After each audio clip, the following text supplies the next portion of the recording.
కృష్ణా జిల్లా అవినిగడ్డ నియోజకవర్గంలో ప్రభుత్వ వసతి గృహాలను రాష్ట్ర పాఠశాల విద్యా ప్రిన్సిపల్ సెక్రటరీ ప్రవీణ్ ప్రకాష్ ఆకస్మిక తనిఖీ చేశారు. చల్లపల్లిలో బాలికల గురుకుల పాఠశాల, బాలికల వసతి గృహం, బాలుర వసతి గృహం, అవనిగడ్డ బీసీ బాలుర వసతి గృహం, నాగాయలంక హాస్టల్ను సందర్శించి తనిఖీలు చేపట్టారు. సిలబస్ బోధన, నోట్బుక్స్ పరిశీలన సక్రమంగా లేవని సిబ్బందిపై అసంతృప్తి వ్యక్తం చేశారు.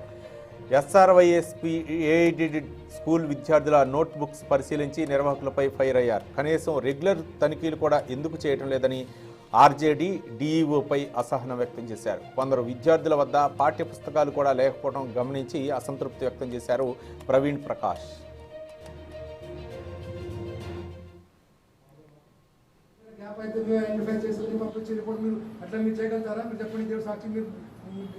You tell, you could put your heart in one your hand and tell, would you have done the same thing with Chief Election Commissioner would have done that?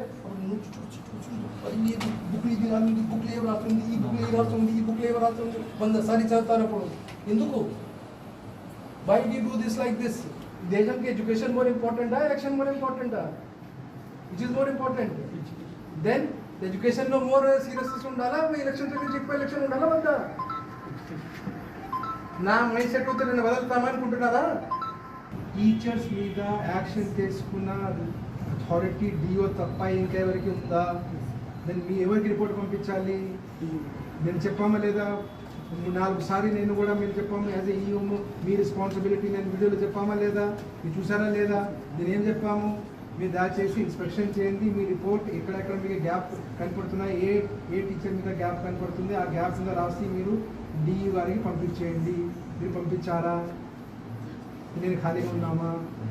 నేను ఖాళీగా ఉన్నా చీఫ్ ఎలక్షన్ కమిషనర్ చెప్తే అందరూ అలర్ట్గా పోయి అలా ballot box కూడా పెట్టుకుని చేసుకుంటే నేను చూడలేదు. అట్లా అన్ని థింగ్స్ 100 సారి చెక్ చేస్తారు. స్టాచ్యూ రికవర్ ఉందా లేదా, ఈవీఎం ఇక్కడ నుంచి బంద్ చేసాము, అక్కడ నుంచి బంద్ చేసాము, అక్కడ నుంచి బంద్ చేసాము, స్టాచ్యూ రికవర్ అది ఆయన ఐఏఎస్ ఆఫీసర్ అయితే అంతా 100 సారి చెక్ చేస్తాము. ఈ ఐఏఎస్ ఆఫీసర్